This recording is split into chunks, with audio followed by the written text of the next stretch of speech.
Good morning and welcome back to our YouTube channel. Bali walang pasok ngayon kasi Shivaratri. So happy Shivaratri. Yan sa inyong lahat, guys. Nabubulol ako. Ngayon si Shiva, Lord Shiva nila yon, yung may sigarilyo. Kaya ngayon magluluto sila ng pagkain kagaya ng halwa, tapos hahaluan nila ng konting marijuana. Ngayong araw na to, free gumamit ng marijuana. Ihahalo nila sa mga pagkain. Yung mga iba, sinisigarilyo nila. Kaya for sure, mamayang gabi, marami na namang sabog dito sa Nepal. Magkape tayo, guys. Magti tayo sa umaga. Ang dami sa TikTok, mga sabog pagdating sa gabi. Basta ang daming, basta ngayong araw na to, ang daming mga nababaliw. Minsan yung hindi na nila alam yung ginagawa nila, umiiyak na lang sila na hindi nila alam ang dahilan. Ang daming ganyan sa TikTok dito sa Nepal, mamayang gabi. Kasi pagkakataon nila para gumamit nun. Malakas yun lalo kapag sinigarilyo. Ay, dami na namang post mamaya sa sa TikTok. Mga ganung pangyayari. Papa didn't buy milk. You eat your burger. Hi guys, so eto na. Hindi pa to tapos. Pakita ko lang sa inyo ito yung ginagawa ko na tiffin bag. Ayan. Bali, isang rolyo ang black. Yan ang likod. Black siya. Tapos maganda pala yung combination, black and pink. Naka na ako, 1, 2, 3, 4, 5, naka 6 layer na ako sa pink, pero gusto niya yung medyo mataas. Parang yata, lagayan din ng libro or copy, something ganun. Kaya ito, hindi pa to tapos, mataas pa to. Mga mata siyang ganyan. Pero ganitong itsura niya. Ganyan. Bali, pagkatapos ko nito, ipapasok ko to kay Anessa. Kasi si Anessa ang maglalagay ng hawakan at saka ng ribbon. May ribbon to na white Nakagawa na ng isa ng ganito si Anessa. Ngayon, may nagsabi gusto din niya ganito din. Kaya sabi niya, ate, ikaw gumawa, sabi niya. Ikaw gumawa nung pinapagawa nung isa. Kaya ito yung pinagkakabisihan natin. Pero maganda pala yung combination. Sabi ni daw Hello Kitty yatang kulay. Tama ba yung sabi niya kanina? Sabi ko, ang ganda pala ng black and pink. Sabi niya, Hello Kitty yan ate na na kulay.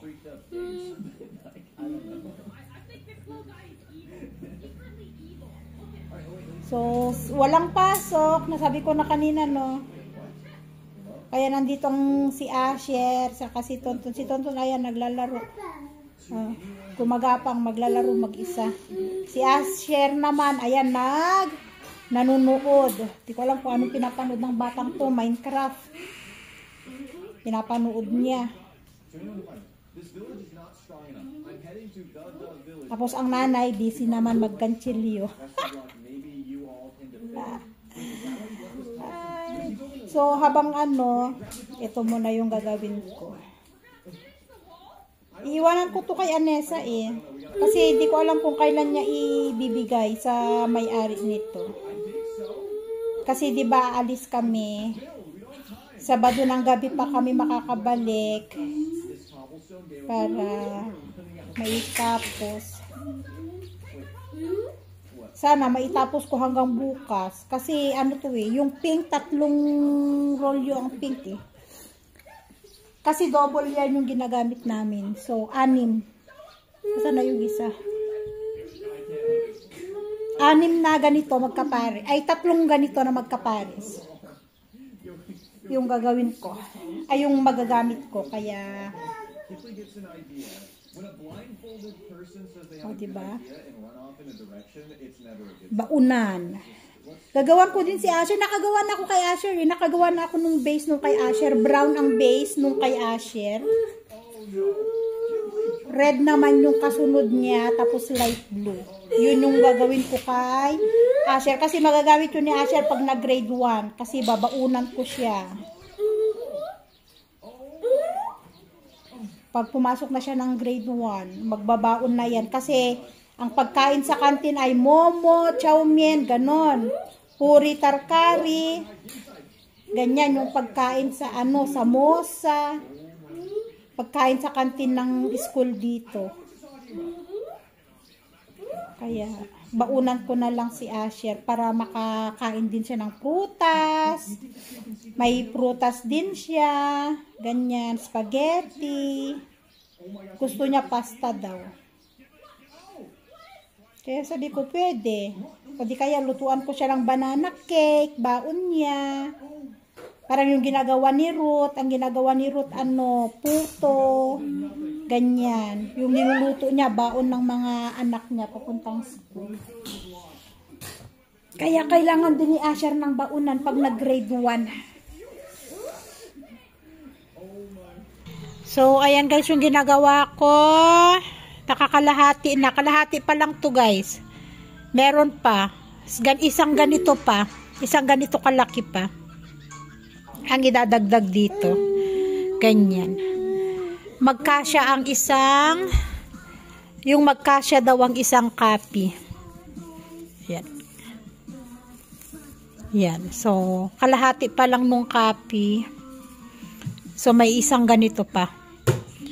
10 layers pa na pink. Kasi 10 na to eh. 1, 2, 3, 4, 5, 6, 7, 8, 9, 10. So, nakakalahati pa lang tayo. So, 10 pa. Tapos, ipapasa ko na kay Aneza. Pero, titigil muna ako at ako'y magluluto muna. Nakapag-shower na kami ni Tonton. So, hapon na dito at ako'y magluluto muna. Itutuloy ko na lang ulit mamaya. Siguro matatapos ko yan hanggang bukas. Tapos, dadalhin ko kay Aneza. Siguro, bukas ng hapon siguro, madadala ko na yan kay Aneza. Siya nang magtatapos sa handle at saka ribbon. May ribbon yan eh. Maganda yung pagkakagawa. Ang ganda ng ribbon niya, white. Try kong ilagay dito para makita nyo guys yung itsura nung tiffin bag. Luto muna tayo. At ayun, naku, kita nyo na ang laman ng aking walang laman ng aming ref. Yan. Tayo ay may instant manok na ulam. Dahil nga sa 3 manok na tinuka-tuka nung kasama nilang manok kahapon. So, yan yung magiging ulam natin. Ngayon, lalagyan ko siya ng tubig para... Kasi nilagay namin sa freezer para hindi siya maano. Siguro to. Kung sinipag-sipag ako, magbalat ng papaya, may pangtinola tayo. Pero, kung tinamad ako, baka adobo ang kalalabasan nito guys. Babad muna natin ng tubig kasi frozen. Asher, someone is knocking. Open the door, please.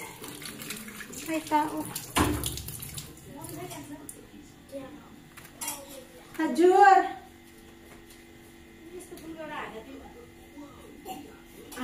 May nanghihingi ng full. Saglit lang, guys.